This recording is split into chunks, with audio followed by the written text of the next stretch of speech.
工讲台语，台语讲百工。各位观众朋友，大家好，我是阿信老师，欢迎大家收看今仔日的百工讲台语。今仔日啊，咱要和大家分享的主题是要破练耳高讲台语。咱讲啊，人类自古到今拢真爱水，咱来去看遐考古的遗迹啊，定拢会当找到真济用来装胎的物件啦。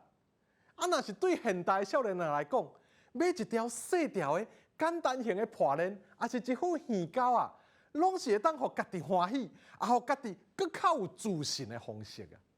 若是较好的朋友同学生日，啊，定会有人送伊这个装塔米，当作是对对方的祝福。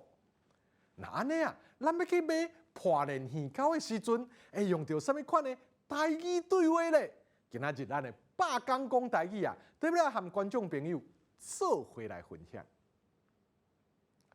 咱若是伫路边摊，还是珠宝店，要选一副耳钩，还是一条破链，咱会当直接甲头家问，像讲啊，头家，恁遮敢有顶面有12格的破链？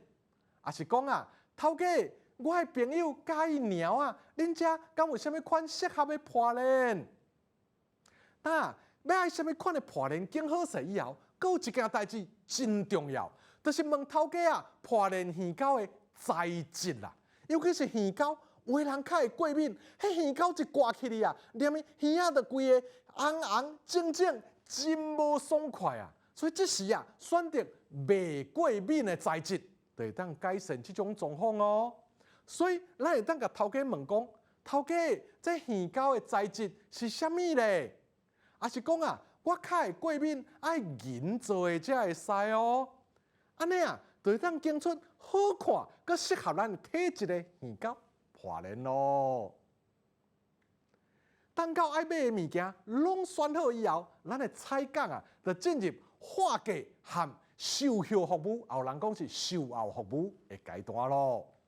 这时啊，咱会当甲头家讲，头家啊，我一摆甲你买3件，敢会当算较俗咧？